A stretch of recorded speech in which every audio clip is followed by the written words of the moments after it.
मिलकर सबसे पहले आका इनामदार मदीने के ताजदार जनाब अहमद मुश्तबा मुहम्मद मुस्तफ़ा सल्लल्लाहु अलैहि वसल्लम की बारगाह पुरबहार में एक मरतबा झूम झूम के हदिया दुरूद पेश करें। अल्लाहुम्मा सल्लि अला सय्यदना व शफ़ीना व हबीबना नबीना व मौलाना मुहम्मद मुबारक वसल्लम सलातु व सलामन अलैका या रसूलल्लाह सल्लल्लाहु अलैहि वसल्लम। हज़रात मोहतरम, माह मुहर्रमुल हराम अपने अख्तिताम पर है और आज यौम जुमा 27 तारीख़ है और मग़रिब के बाद जो तारीख़ लगेगी 28। इस मुनासिबत से कुछ चंद बातें। मुहर्रम की 28 तारीख़ मालूम है क्या है? औलाद इमाम हुसैन तारिक सल्तनत सिमना मखदुमुल औलिया हज़रत सैयदना सरकार सैयद मखदूम अशरफ जहांगीर समनानी रदी अल्लाह ताला अन्हु का उर्स पाक है। जानते हैं ना इनको, जिनका मज़ार पाक मरजए खलाइक के छोछा मुक़द्दसा फैज़ाबाद उत्तर प्रदेश में मौजूद है।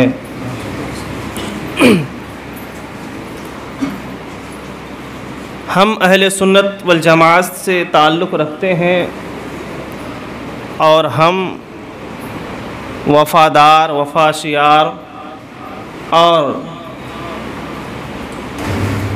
औलिया अल्लाह के एहसान तले दबे हुए सुन्नी मुसलमान हैं।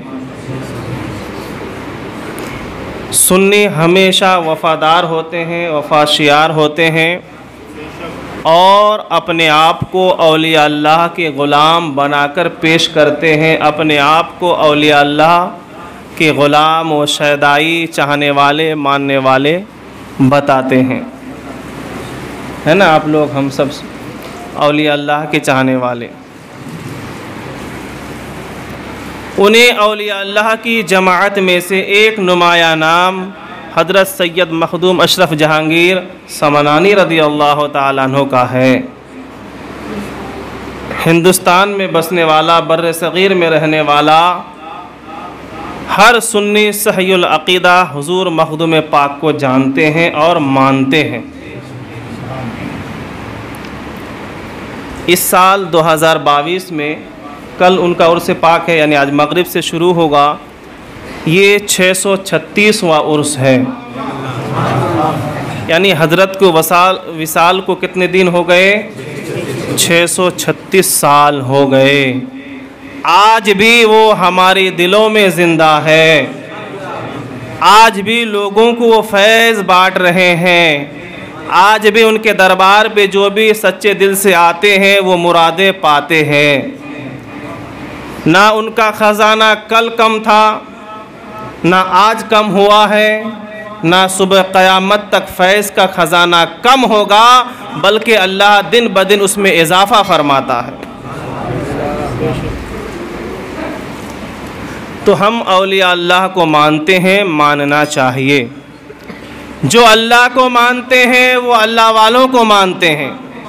अगर कोई कहे कि मैं अल्लाह को मानता, अल्लाह वालों को नहीं मानता, तो भी गलत। और अगर ये कहे कि मैं अल्लाह वालों को मानता, अल्लाह को नहीं मानता, तो भी गलत। अल्लाह को भी मानना है, अल्लाह वालों को भी मानना है।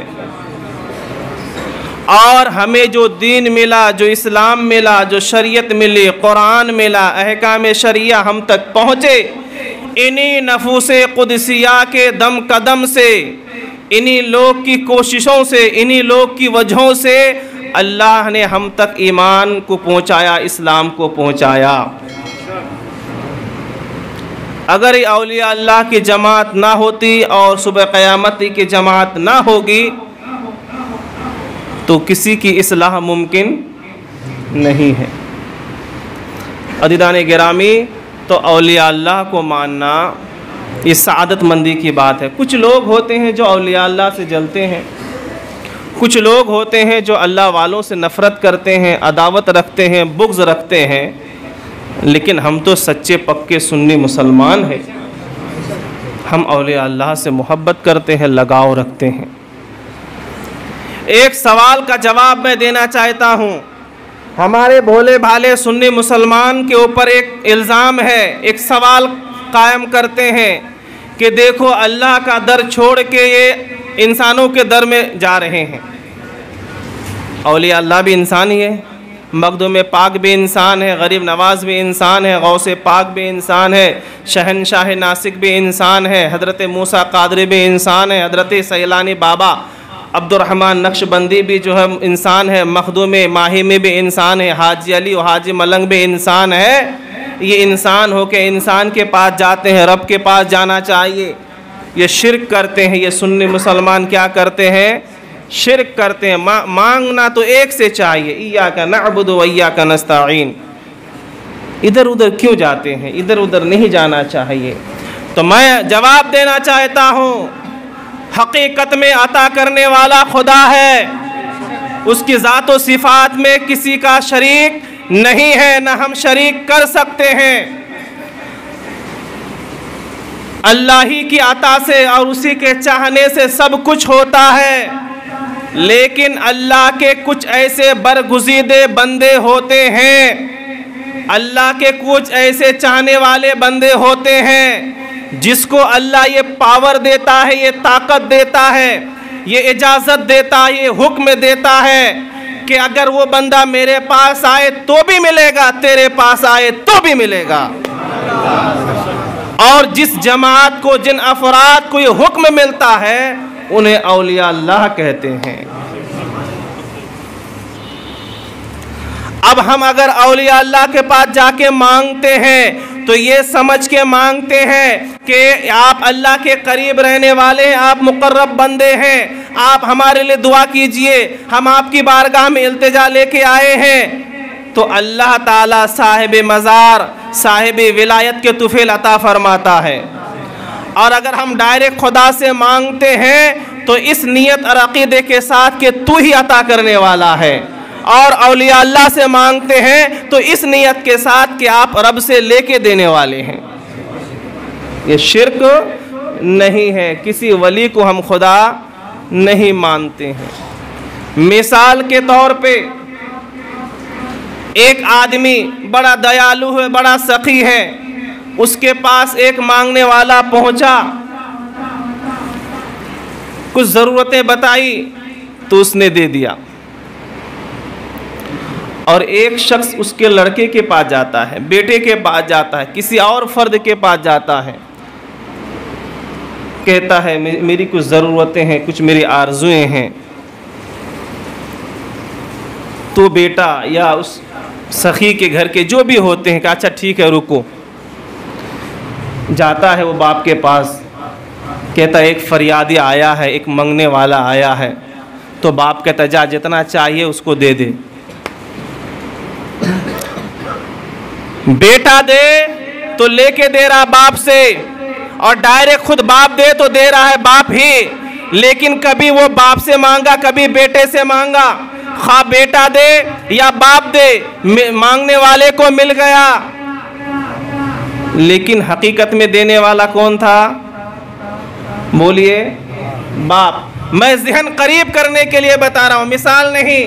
तो हम अगर डायरेक्ट खुदा से मांगे तो खुदा अपने ख़जाने से देता है, अल्लाह वालों से मांगे वो भी रब के ख़जाने से देते हैं। फ़र्क इतना है कि अल्लाह अपना ज़ाती देता है, औलिया अल्लाह अताई अता फरमाते हैं।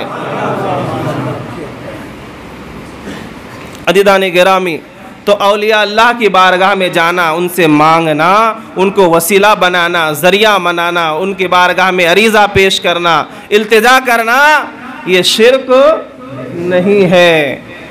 शिर्क उस वक्त होगा जब हम कहेंगे कि देने वाला ख्वाजा ही है। नहीं, ख्वाजा देते हैं, लेकिन कहाँ से लेके देते हैं? अल्लाह के पास से। तो हम कभी कभी अल्लाह से भी मांगते हैं, कभी किसी को ज़रिया भी बनाते हैं।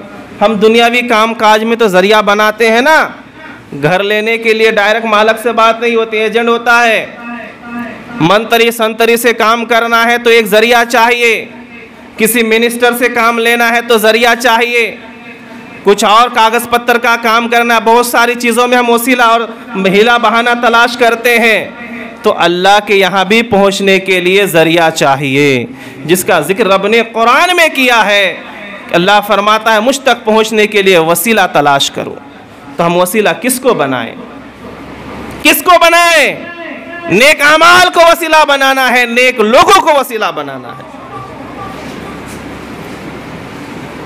नेक अमल को भी हम वसीला बना सकते हैं, नेक लोगों को भी वसीला बना सकते हैं।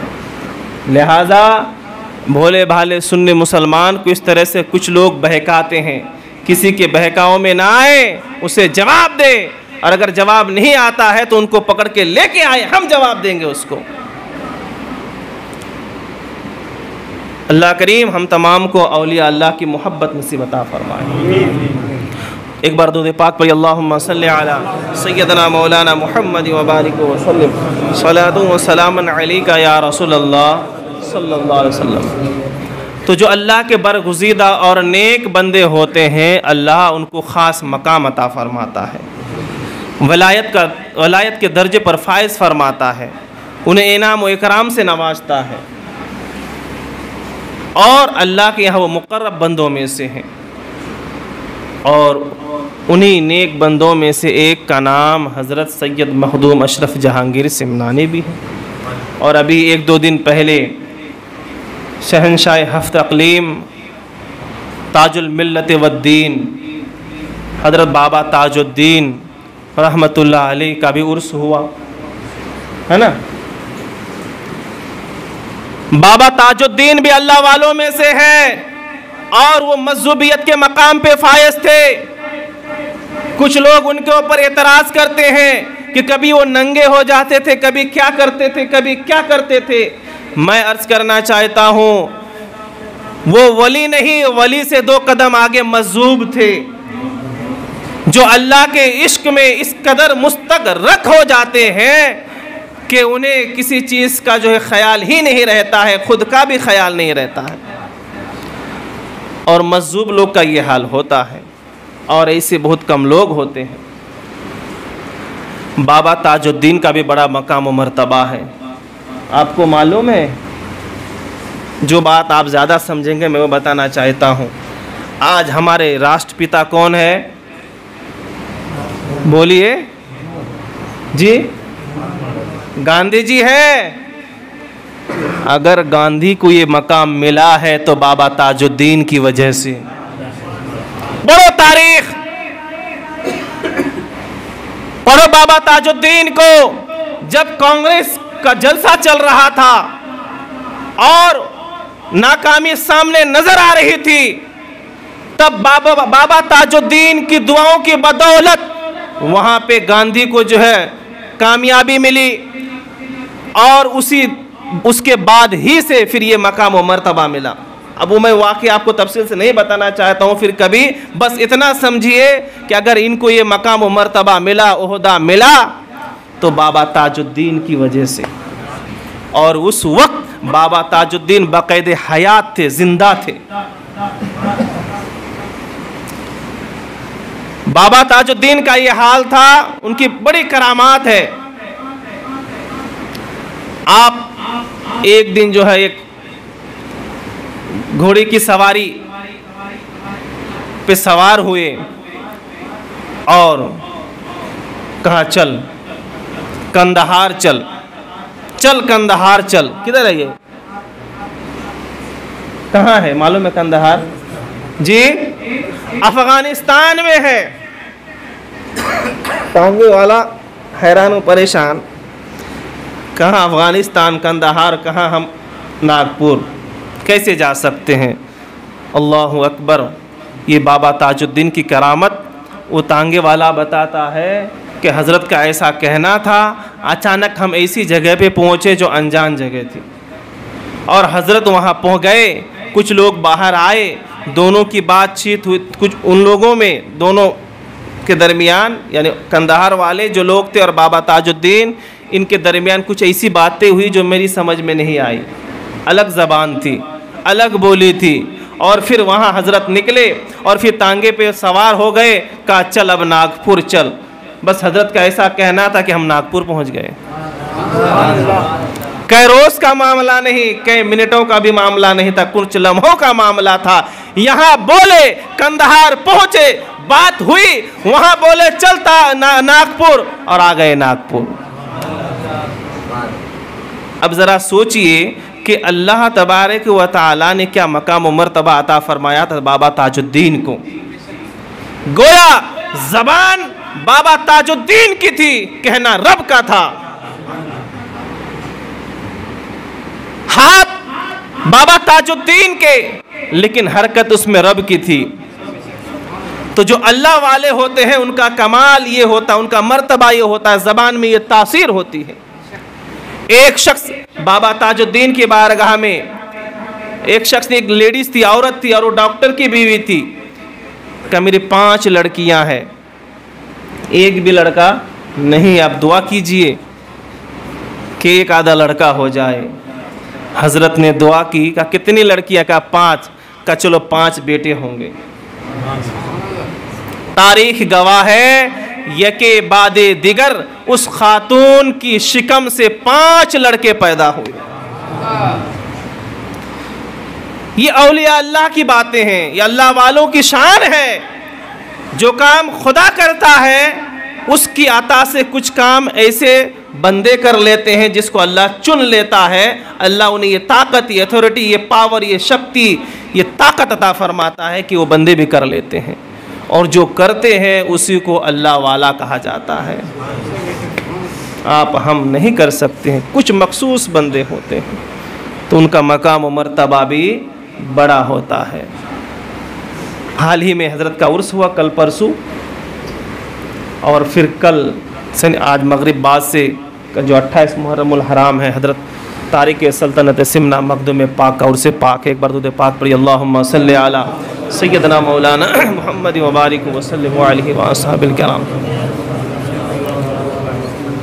मखदूम पाक हिंदुस्तान के रहने वाले नहीं थे, ये ईरान के तरफ के रहने वाले थे, और उनका जो फैमिली बैकग्राउंड है वो एक तो सादात में से है, हज़रत अली के ख़ानदान से है, फ़ातिमा की नस्ल से है, और शाही हुकूमत वाले भी है। शाही ख़ानदान से आपका ताल्लुक़ था। उनके आबा व अजदाद ईरान के कुछ इलाकों के बादशाह थे। तो ये कोई ना समझे कि वो किसी गरीब घर से आए थे, निचले तबके से थे, नहीं, हर एतबार से, हसब व नसब दोनों एतबार से हज़रत मखदूम पाक आला है। जब तख्त व ताज में मन नहीं लगा तो फिर फ़कीरी को इख्तियार की, और आज मखदूम पाक के चाहने वाले फ़कीरों से अमीर बनना चाहते हैं, और वो अमीर से, यही तो फ़र्क है ना हम में और उनमें। हमको ऐसा लगता है तो गरीबी से अमीरी में जाएंगे तो ये तरक्की है, लेकिन उनका नुक्ता नज़रिया है अमीरी से जब फ़कीरी में आएंगे तो ये तरक्की है। मुख्तसर मैं आपको बताता हूँ, मखदूम पाक तख्त ताज को छोड़कर फ़कीरी लिबास में और निकल पड़े अल्लाह की इबादत बंदगी के लिए, खिदमत खल्क़ के लिए। और आपको बताऊँ, सिर्फ़ और सिर्फ 6 या 7 साल की उम्र में मखदूम पाक हाफिज़ कुरान बन चुके थे। कितने साल में? 6 या 7 साल में। तो बच्चा कितना पक्का होगा ना। जो बच्चा सिर्फ 7 या 6 साल की उम्र में कुरान को अपने सीने में बसा ले तो वो बच्चा कैसा होगा। तो ये मखदूम पाक का बचपना है। अल-मुख्तसर यूँ कि आप पीर की तलाश में, जुस्तजू में निकल पड़े। और कहाँ से निकले? अपने गांव, अपने इलाका समनान, ईरान से बंगाल की तरफ। मैं आपको सरसरी बताता हूँ। बंगाल में रहते थे, हज़रत अलाउल्लाहगंज नबाती लाहौरी अलाउद्दीन रहमतुल्लाह ताला अलैह। उनका मज़ार आज भी पंडावा शरीफ ज़िला मालदा मगरिबी बंगाल में है। मैं एक चीज़ यहाँ रुक के बताना चाहता हूँ कि अल्लाह का कुर्ब पाने के लिए और अल्लाह का महबूब बनने के लिए जो पहली चीज़ ज़रूरी है वो है इल्म। इल्म के बगैर विलायत नहीं मिलती है। कुछ लोग ऐसे होते हैं पूरी ज़िंदगी कटी इश्क गुता में, वो आखिरी वक्त में मुसलमान बनना चाहता है, वली बनना चाहता है, मुत्तकी परहेजगार बनना चाहता है, कोशिश करने में कोई कबाहत नहीं। लेकिन याद रखिए जब भी कोशिश करे पहले इल्म हासिल करे। इल्म के बगैर कोई वली नहीं बनता है। वली बनने के लिए पहले इल्म का हासिल करना हो, खा वो गरीब नवाज हो पहले इल्म हासिल करे, शहनशाह नासिक हो पहले इल्म हासिल करे, मखदूम पाक हो पहले इल्म दीन मुस्तफ़ा हासिल करे, गौसे पाक हो पहले इल्म हासिल करे। और बाबा ताजुद्दीन ने भी सबसे पहले इल्म मुस्तफ़ा 18 साल की उम्र में हासिल कर चुके थे, आलिम व फाजिल बन चुके थे। जज़ाकल्लाह। इल्म दीन मुस्तफ़ा के बग़ैर कोई वली नहीं बन सकता है। बहरहाल मखदूम पाक अपने पीर के तलाश में निकलते निकलते जो है पहुँचते पहुँचते बंगाल पहुँचे। इस दरमियान हर वक्त हज़रत खिद्र अलैहिस्सलाम आपकी रहनुमाई करते रहे। अब बीच में बहुत सारी बातें हैं, वाक़ियात है, वो उतना वक्त नहीं है, इंशाअल्लाह फिर देखेंगे कभी। मैं सिर्फ एक और चीज़ बताना चाहता हूँ कि हज़रत मखदूम पाक जब बंगाल पहुँचे उनके पीरो मुर्शिद की बारगाह में, तो पीरो मुर्शिद को भी पता चल चुका था कि कोई मुझे ढूंढने आ रहा है। फ़ोन नहीं, चिट्ठी नहीं, लेटर नहीं, ख़त नहीं, ये रूहानियत वाली बात थी। जैसी पता चला कि बस वो आने वाले हैं तो हज़रत भी इस्तकबाल के लिए अपने गांव से बाहर निकल आए। अल-मुख्तसर जब करीब पहुँचे, मुलाकात हुई, दुआ सलाम हुआ वगैरह वगैरह। फिर उसके बाद 12 साल आप अपने पीरो मुर्शिद की खिदमत में रहे। कितने? पीरो मुर्शिद की खिदमत में। अब खिदमत करते करते ऐसा नहीं कि उन्होंने फ़राइज़ को छोड़े, वाजिबात को छोड़े, मुस्तहब व सुनन को छोड़े, नहीं। अल्लाह की इबादतों बंदगी रियाजत के बाद वो पीरो मुर्शिद की खिदमत में रहते थे। पता क्या चला कि बग़ैर किसी अल्लाह वाले की खिदमत के बग़ैर, अल्लाह वाले की सोहबत के बग़ैर, अल्लाह वाले की बारगाह में हाज़िरी दिए बग़ैर, अल्लाह वालों की बारगाह में रहे बग़ैर अल्लाह तक पहुँचना मुमकिन नहीं है। इबादतें लाख कर लो, लेकिन रब तक पहुँचने के लिए किसी वली की ज़रूरत है, किसी शेख की ज़रूरत है। हर पीर, हर वली, हर बुजुर्ग अपने से बड़े किसी न किसी बुजुर्ग की सोहबत व संगत में रहकर अल्लाह का कुर्ब हासिल किया है। बगैर अल्लाह वालों के कोई अल्लाह तक पहुंच नहीं सकता है। और एक दिन ऐसा भी आया, 12 साल का अरसा गुजर गया, सर के बाल निकल गए, हजरत का बोझा सर पे रख रख के और जो है साजो सामान रख रख के इधर से उधर जाते थे, सफ़र व हज़र में जाते थे, हजरत का बोझा सर पे रखते थे, कपड़ों का, किताबों का, दीगर ज़रूरियाती चीज़ों का रखते रखते 12 साल में सर के बाल निकल गए।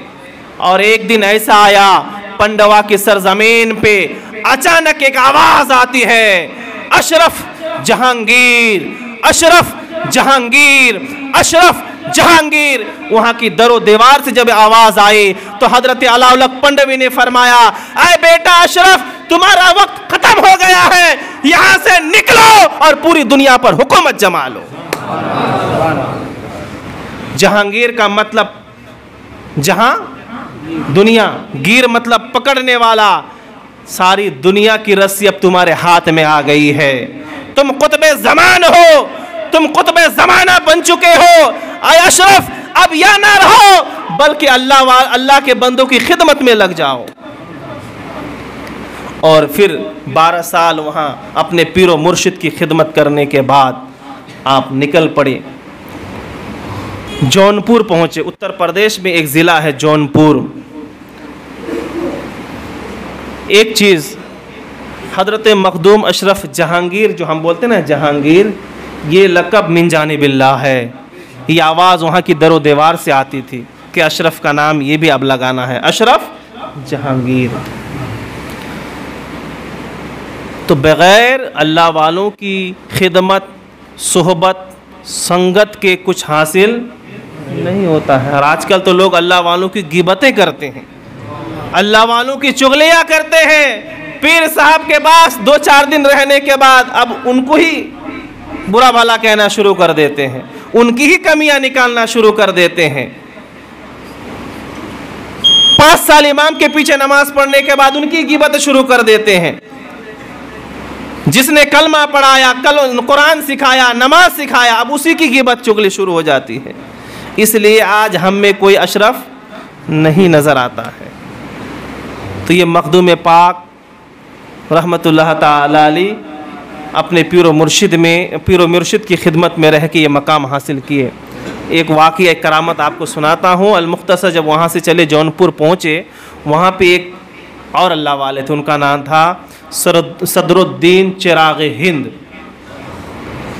वहाँ पहुँचे, इंसान तो इंसान है ना, कोई भी, आखिर मखदूम पाक भी इंसान है, कुछ इंसानी फितरत होती है। अल-मुख्तसर यूँ कि जब वहाँ पहुँचे तो उनको थोड़ी तकलीफ़ हुई, नहीं इंसानी, भाई अब ये मेरा यहाँ राज चलता है, मेरे मुरीदीन है, मेरे चाहने वाले, अब ये हज़रत आ गए तो अब बंटवारा हो जाएगा, है ना। राजनीति में जैसा वोटों का बंटवारा होता है, ऐसा मन में ख्याल आया। तो लोग अब हज़रत मखदूम अशरफ जहांगीर समनानी के आगे पीछे ज़्यादा दिखने लगे और उनको थोड़ी सी तकलीफ़ हुई। वो भी अल्लाह वाले थे, उनके शान में हम गुस्ताखी नहीं कर सकते हैं। और मेरा बोलने में अगर कोई गुस्ताख, अल्लाह कब्ल आज वक्त मुझे माफ़ करे। एक उस इलाके के बड़े आलिम थे, वो भी जो है पहले चिराग हिंद के पास थे, अब वो मखदूम पाक के पास चले गए। इनको और तकलीफ़ हुई कि जो सबसे बड़े आलिम थे, ताकतवर थे, वो भी चले गए। तो हज़रत की ज़बान से बद्दुआ निकल गई, तू जवानी में मरेगा। क्या? जवानी में मरेगा। ये ख़बर मखदूम पाक को पहुंची तो वो मौलाना साहब ने कहा, हज़रत वो फला बुज़ुर्ग चिराग हिंद ने मेरे लिए बद्दुआ कर दी, मैं जवानी में मरूंगा, आप कुछ कीजिए। आपने मुराक़बा की, सर झुकाया, लह महफूज को पढ़ लिया, कहा मौलाना घबराए नहीं, जवानी में नहीं मरोगे। का एक काम आप कीजिए ना, ये बद्दुआ आप रिटर्न कर दीजिए उनके ऊपर, ठीक है।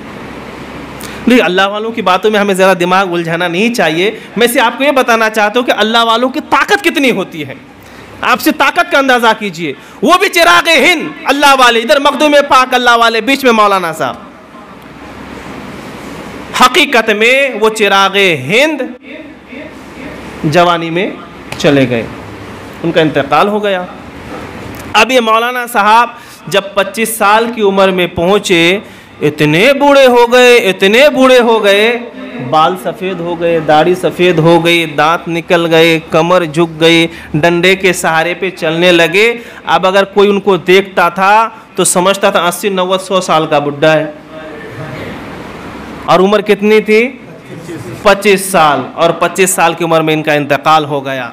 मखदूम पाक ने फरमाया, मरा जवानी में, लेकिन फैज़ पाया बुढ़ापे का, बुढ़ापे की हालत में मरा, ये जवानी में नहीं मरा। इनके आसार देखो, बाल देखो, दांत देखो, कमर देखो, शरीर देखो, रंग ढंग देखो, ये सब बुढ़ापे के हैं। आपको क्या सबक मिला? क्या मालूम हुआ? ये अल्लाह वालों की ज़बान जब एक बार कह देते हैं सो वो हो जाता है, होना ही है, क्योंकि अल्लाह वालों की ज़बान होती है, कहना खुदा का होता है। मखदूम पाक से भी मजाक किया। मखदूम पाक गुजर रहे थे, कुछ लड़के थे शरीर शरारत का एक काम कर दिए, बुजुर्ग साहब आ रहे ना, इनका मजाक उड़ाते हैं। एक लड़के को सुला दिया, चद्दर उड़ा दिया जंगल में, कहा हज़रत ये लड़का मर गया है, इसकी जनाजा पढ़ा दीजिए, हम लोग यहीं पे कफन दफन कर देंगे। तो हज़रत ने कहा ठीक है। और ये लोग क्या सोचे थे, जैसी हज़रत कहेंगे अल्लाहु अकबर नियत, तब तक ये उठ के खड़ा हो जाएगा और हज़रत की बेइज्जती होगी या मजाक उड़ाएंगे। लेकिन याद रखिए, अल्लाह वालों से कभी मजाक नहीं करना। आलिम के पास जाओ जबान संभालो, औलिया अल्लाह के पास जाओ दिल संभालो। जबान, आलिम जबान देखते हैं, अल्लाह वाले दिल देखते हैं। अल्लाहु अकबर। अब तकबीर हो गई, सना हो गई, दूसरी तकबीर हो गई, वो उठ ही नहीं रहा है, नमाज जनाजा मुकम्मल हो गई। हजरत ने फरमाया ले जाओ दफना दो। सब भागते हुए आए, चद्दर हटाए, देखे कि वाकई में मर गए। सब हजरत के कदमों में गिर गए, कहा हुजूर हमसे गलती हो गई, ऐसा नहीं था, हम कुछ और सोचे थे। कहा जो अल्लाह वाले बोल देते सो हो जाता, अब जाओ इसको दफना दो, कुछ नहीं हो सकता है। अल्लाह वालों से मजाक नहीं, अल्लाह वालों की आजमाइश नहीं लेनी चाहिए। अल्लाह वालों की आजमाइश अल्लाह लेता है, बंदे को लेने का हक नहीं है। मखदूम पाक के साथ ऊंट, घोड़े और दीगर जानवर होते थे। यूपी ही का वाकया है कि एक मस्जिद में चले गए और मस्जिद के अंदर हजरत के घोड़े और जो दूसरे जानवर थे सब मोहल्ले के लोग आ गए। मस्जिद का मतलब ऐसी मस्जिद नहीं थी, पहले ज़माने में मस्जिद होती थी सिहन मस्जिद का एरिया, लेकिन उसमें जानवर थोड़ी ना ले जाते लोग, मस्जिद का हिस्सा होता था, यहाँ था। कुछ लोग बड़े मिल के गए, किसी डायरेक्ट सवाल भी नहीं कर सकते थे। कुछ लोगों के एक वफ्द बन के, नुमाइंदा बन के गए, हजरत से सवाल करेंगे, भाई आप मस्जिद में आए हैं, रुके हैं, मुसाफिर है, ठीक है, जानवर को आप बाहर बांधिए, मस्जिद के अंदर मस्जिद के अहाते में गलत बात है। और वाकई शरीयत में मस्जिद के अहाते में जानवरों को लाना मना है। अब वो लोग जैसे आए, हजरत बैठे हुए थे, वो लोग पहुँचे तो हजरत ने एक खादिम से इशारा किया, वो जो फला घोड़ा दिख रहा है ना, उसको टॉयलेट आया है, लेके जाओ। वो खादिम उठा, उसको लेके गया, लीद करा के लाया और फिर वहीं पे बांध दिया। फिर किसी को पेशाब आया, हजरत इशारा फरमाते इसको पेशाब आया, ले जाओ और पेशाब करा के लाओ। ये लोग जो एतराज़ करने वाले थे कि आप मस्जिद के अहाते में जानवर को लाए हैं, ये खिलाफे शरअ हैं, तो मुमानियत इसलिए है कि जानवर पेशाब करते हैं, लेद करते हैं, गोबर करते हैं, लेकिन जानवर में अगर शोर आ जाए, जानवर अगर पाकी और नापाकी का ख्याल करे तो उस जानवर को लाने में कोई कबाहत नहीं। मखदूम पाक के साथ जो जानवर रहते थे उसमें भी इतना शऊर था कि कहाँ पेशाब करना चाहिए और कहाँ नहीं करनी चाहिए। तो औलिया अल्लाह की सोहबत में जब जानवर रहे तो जानवरों में कमाल आ जाता है। तो इंसान जब किसी वली की सोहबत में रहे तो वो अल्लाह वाला क्यों नहीं बन सकता है? यकीनन बन सकता है। ज़रूरत है कि अल्लाह वालों की सोहबत को इख्तियार किया जाए, अल्लाह वालों की संगत को अपनाया जाए। और ये भी कमाल की बात कि किस जानवर को पेशाब आया, संडास आया, मेरे मखदूम पाक जानते थे। तो जो उनका चाहने वाला इंसान आज भी जाएगा कि छोटा मुकद्दसा हाज़री देगा, हजरत मैं परेशान हाल हूँ, मैं अलाओं बलाओं में घेरा हुआ हूँ, जादू सिहर में घेरा हुआ हूँ, दुश्मनों की दुश्मनी से परेशान हूँ, आज भी मखदूम पाक उनकी फरियादों को सुनते हैं, परेशानियों को दूर करते हैं। उसी मखदूम पाक का उर्स पाक इस साल कल है शनिचर को, ये 636वां उर्स पाक है। अल्लाह वालों की बड़ी शान है, बड़ा मकाम व मर्तबा होता है। अल्लाह वालों से मोहब्बत कीजिए, गोया अल्लाह से मोहब्बत है। अल्लाह वालों के साथ रहना गोया अल्लाह के साथ रहना। अल्लाह तक पहुँचने के लिए अल्लाह वालों की ज़रूरत है, बशर्त ये है कि कोई कुफ्र शिर्क ना हो। अल्लाह वालों के बगैर खुदा मिलता नहीं है।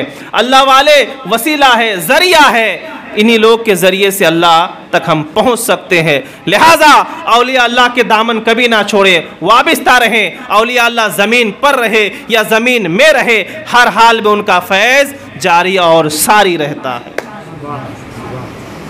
अल्लाह करीम हम तमाम को औलिया अल्लाह की फैज़ व बरक़ात से माला माल करे। वमा अलैना इल्लल बलाग। अस्सलामु अलैकुम। अस्तग़फिरुल्लाह रब्बी मिन कुल्ल